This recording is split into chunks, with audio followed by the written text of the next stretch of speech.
نماز کے بعد 101 مرتبہ یہ نام پڑھ لینا۔ اللہ پاک کے یہ نام پڑھتے ہی آپ کی ہر حاجت آج پوری ہو جائے گی۔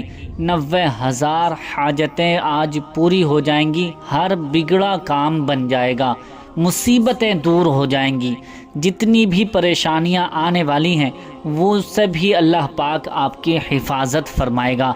پیارے دوستو، یہ وظیفہ عمل جو آج میں آپ کو آپ کی خدمت میں بتانے والا ہوں، آپ کو شیئر کرنے والا ہوں، آپ کے ساتھ شیئر کرنے والا ہوں، بتانے والا ہوں، سمجھانے والا ہوں، اس وظیفے کو، اس عمل کو کر لینا۔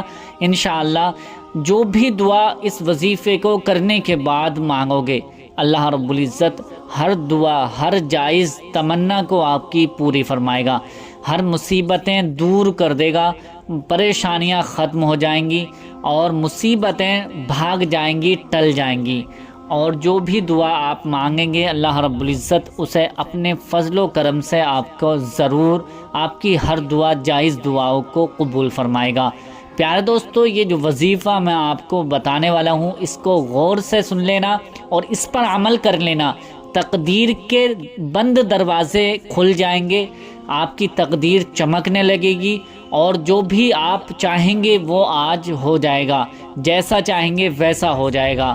پیارے دوستو، بہت سے میرے بھائی، میری بہنیں مجھ سے سوال کرتے ہیں کہ ہمارے لیے کوئی ایسی دعا بتا دیں جس سے ہماری پریشانیاں، ہمارے دل کی گھبراہٹ اور جو ٹینشن رہتی ہے وہ دور ہو جائے، کیونکہ ہر انسان اس وقت کسی نہ کسی پریشانی میں مبتلا نظر آتا ہے، کسی نہ کسی مصیبت میں مبتلا نظر آتا ہے، کسی نہ کسی مصیبت میں، پریشانیوں میں گھرا ہوا نظر آتا ہے۔ کسی بھی انسان سے یہ پوچھا جائے کہ آپ کیسے ہیں تو وہ کسی نہ کسی پریشانی کا ذکر کرتا ہوا نظر آتا ہے، لیکن آج جو میں آپ کو وظیفہ بتانے والا ہوں، جو آج ذکر بتانے والا ہوں، اللہ پاک کا یہ ایسا ذکر ہے کہ جس کو کرتے ہی ہر مصیبتیں، ہر پریشانی ختم ہو جاتی ہے، ٹینشنیں ختم ہو جاتی ہیں، بالکل فری انسان ہو جاتا ہے۔ آج جو میں آپ کو وظیفہ بتانے والا ہوں اس کو غور سے آپ دھیان لگا کر سن لینا، انشاءاللہ آپ کی ہر جائز دعا قبول ہو جائے گی۔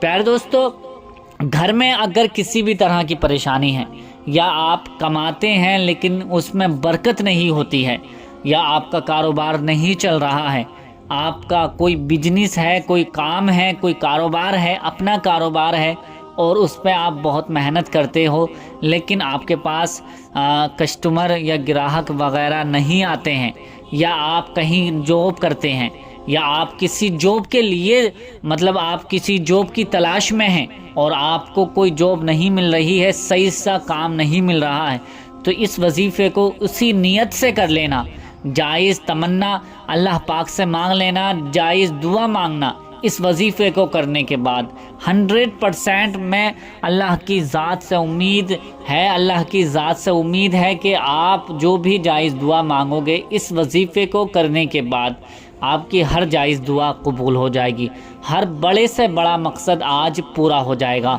یہ وظیفہ کرنا کیسے ہے اور کب پڑھنا ہے، کیسے پڑھنا ہے، یہ ساری جانکاری میں آپ کو دینے والا ہوں۔ ویڈیو کو چھوڑ کر نہ جائیں، بہت ہی کام کی آج کی یہ ویڈیو ہونے والی ہے، کیونکہ آج کے اگر یہ ویڈیو آپ چھوڑ کر چلے گئے تو میں سمجھوں گا کہ شاید آپ کی قسمت ہی خراب تھی، ورنہ یہ ویڈیو نصیب والوں کو ہی، یہ وظیفہ نصیب والوں کو ہی میسر ہوتا ہے، ملتا ہے۔ تو یہ وظیفہ آپ جان لیتے ہیں۔ آئیے، اس سے پہلے آپ سے گزارش ہے کہ ابھی تک آپ نے ہمارے چینل کو سبسکرائب نہیں کیا ہے تو مہربانی کر کے ہمارے چینل کو بھی ضرور سبسکرائب کر لیجئے، ساتھ میں لگے بیل آئیکن کو دبا دیں، ویڈیو اچھی لگے تو لائک شیئر ضرور کر دینا۔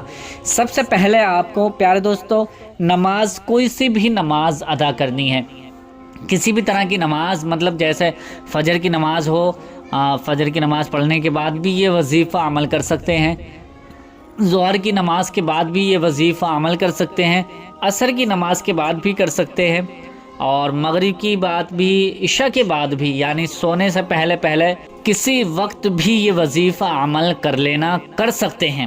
اب کرنا کیسے ہے؟ سب سے پہلے نماز سے فارغ ہو جائیں۔ نماز سے فارغ ہونے کے بعد اگر آپ مسجد میں ہیں تو مسجد میں ایک طرف بیٹھ جائیں، تنہا ہو کر بیٹھ جائیں، اور اگر آپ گھر پہ ہیں تو گھر میں کسی بھی کونے میں یا کسی بھی روم میں کسی بھی کمرے میں آپ بیٹھ جائیں، سکون کے ساتھ اطمینان کے ساتھ بالکل اکیلے ہو کر تنہا ہو کر بیٹھ جائیں۔ اس کے بعد سب سے پہلے آپ کو 11 مرتبہ درود ابراہیمی پڑھنی ہے۔ درود ابراہیمی میں ایک مرتبہ پڑھ کر سنا دیتا ہوں، اس کو سن لیجئے، یاد کر لیجئے اور اس کو پڑھ لیجئے۔ اللہم صلی علی محمد وعلی آل محمد کما صلیت علی ابراہیم وعلی آل ابراہیم انک حمید مجید۔ اللہم بارک علی محمد وعلی آل محمد کما بارکت علی ابراہیم وعلی آل ابراہیم انک حمید مجید۔ یہ درود ابراہیمی ہے، 11 مرتبہ آپ کو یہ درود ابراہیمی پڑھنی ہے۔ اور اگر کسی بھائی بہن کو یہ درود ابراہیمی یاد نہ ہو سکے یا یاد نہیں ہے تو جو بھی درود پاک آپ کو یاد ہو وہ درود پاک آپ اور بھی اس کی جگہ درود پاک پڑھ سکتے ہیں۔ بہت سی درود پاک ہیں، کسی بھائی بہن کے کوئی بھی درود پاک اگر یاد نہیں ہے تو یہ چھوٹی سی درود پاک میں بتا رہا ہوں 11 مرتبہ یہ درود پاک پڑھ لیں۔ صلی اللہ علی محمد، صلی اللہ علی محمد، صلی اللہ علی محمد۔ یہ چھوٹی سی درود پاک ہے، آپ 11 مرتبہ اس کو پڑھ لیجئے۔ یہ چھوٹی درود پاک تبھی پڑھیں جب آپ کو کوئی درود پاک یاد نہ ہو، اور درود پاک بڑی یاد ہے تو وہی درود پاک آپ 11 مرتبہ پڑھیں۔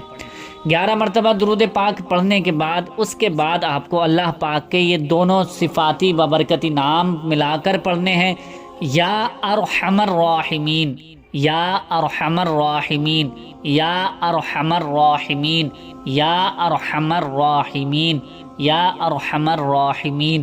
اسی طرح سے دونوں نام آپ کو ملا کر پڑھنے ہیں اور 141 مرتبہ یہ دونوں نام ملا کر پڑھنے ہیں۔ یا ارحم الراحمین، یا ارحم الراحمین، یا ارحم الراحمین، یا ارحم الراحمین، یا ارحم الراحمین۔ میں نے 5 مرتبہ پڑھا ہے، اسی طرح سے آپ کو 141 مرتبہ یہ نام پڑھنا ہے۔ 141 ٹائمز آپ کو یہ نام پڑھنے ہیں۔ اس کے بعد آپ کو یہ سورت 11 مرتبہ صرف اور صرف 11 مرتبہ یہ سورت پڑھنی ہے، سورہ اخلاص۔ میں ایک مرتبہ اس کو بھی پڑھ کر سنا دیتا ہوں، آپ سن لیجئے۔ بسم اللہ الرحمن الرحیم، قل هو اللہ احد اللہ الصمد لم یلد ولم یولد ولم یکن له کفوا احد۔ یہ سورہ اخلاص ہے، اس کو آپ 11 مرتبہ اس کے بعد 11 مرتبہ پڑھ لیجئے۔ 11 مرتبہ سورہ اخلاص پڑھنے کے بعد وہی درود پاک اب 11 مرتبہ آپ پڑھیں جو آپ نے اسٹارٹنگ میں شروع میں 11 مرتبہ درود پاک پڑھی تھی۔ اگر درود ابراہیمی پڑھی تھی تو درود ابراہیمی ہی اب آخر میں بعد میں آپ 11 مرتبہ پڑھ لیجئے۔ اور درود ابراہیمی کے علاوہ کوئی درود پاک آپ نے پڑھی تھی تو وہ درود پاک ہی اب آخر میں 11 مرتبہ آپ پڑھ لیجئے۔ 11 مرتبہ درود پاک پڑھنے کے بعد یہ وظیفہ آپ کا پورا ہو جائے گا، مکمل ہو جائے گا۔ اس کے بعد اللہ پاک کی بارگاہ میں اپنے ہاتھوں کو اٹھا کر اللہ پاک کی بارگاہ میں سب سے پہلے توبہ کریں، اپنے گناہوں کی توبہ کریں۔ توبہ کرنے کے بعد عہد کریں کہ انشاءاللہ آج کے بعد زیادہ سے زیادہ کوشش کریں گے نماز قائم کرنے کی، نماز پڑھنے کی۔ اس کے بعد اپنے گناہوں کی توبہ کر کے پھر اپنے مقصد کے لیے جو بھی آپ کی دلی جائز تمنا ہے، جو بھی آپ کا مقصد ہے یا کوئی آپ کا کام نہیں بن رہا ہے اور آپ چاہتے ہیں کہ وہ کام جلدی سے جلد ہو جائے، یا آپ کی کوئی دعا قبول نہیں ہو رہی ہے، تو رو رو کر اللہ پاک کی بارگاہ میں گڑ گڑا کر دعا مانگے۔ اللہ پاک آپ کی ہر جائز دعا کو، ہر جائز تمنا کو پورا فرمائے گا۔ مطلب جائز دعا ہی ہونی چاہیے، ہر ناجائز کام کے لیے یہ وظیفہ ہرگز نہ کریں۔ صرف اور صرف جائز دعا کے لیے ہی یہ وظیفہ عمل کریں، جائز دعا کے لیے ہی یہ عمل کی اجازت ہے۔ اور اس کے علاوہ کوئی بھی عمل ہو یا جیسے بھی کوئی آپ کو کوئی کام نہیں بن رہا ہے یا آپ کا کوئی کاروبار نہیں چل رہا ہے، آپ کے گھر میں کوئی پریشانی ہے، تو اس کے لیے بھی یہ وظیفہ آپ کر سکتے ہیں۔ ہر جائز دعا، ہر جائز تمنا، ہر جائز مقصد کے لیے اس وظیفے کو، عمل کو کر سکتے ہیں۔ صرف اور صرف آپ 3 دن اس وظیفے کو، اس عمل کو کر کے دیکھ لیں، آپ اس کا کرشمہ اپنی آنکھوں سے خود ہی دیکھیں گے کہ آپ کا کام، بگڑے ہوئے کام کس طرح سے بن جاتے ہیں، آپ کے ہر جائز دعا، ہر جائز تمنا کس طرح سے آپ کی پوری ہو جاتی ہے۔ انشاءاللہ اس پر عمل کر لینا، آپ خود حیران رہ جائیں گے اور خود سوچیں گے کہ میرا کام بن گیا ہے۔ تو امید کرتا ہوں کہ یہ ویڈیو آپ کو پسند آئی ہوگی۔ پسند آئی ہے تو اسے لائک کر کے شیئر ضرور کر دیں، اور ابھی تک ہمارے چینل کو سبسکرائب نہیں کیا ہے تو چینل کو بھی ضرور سبسکرائب کر لیں۔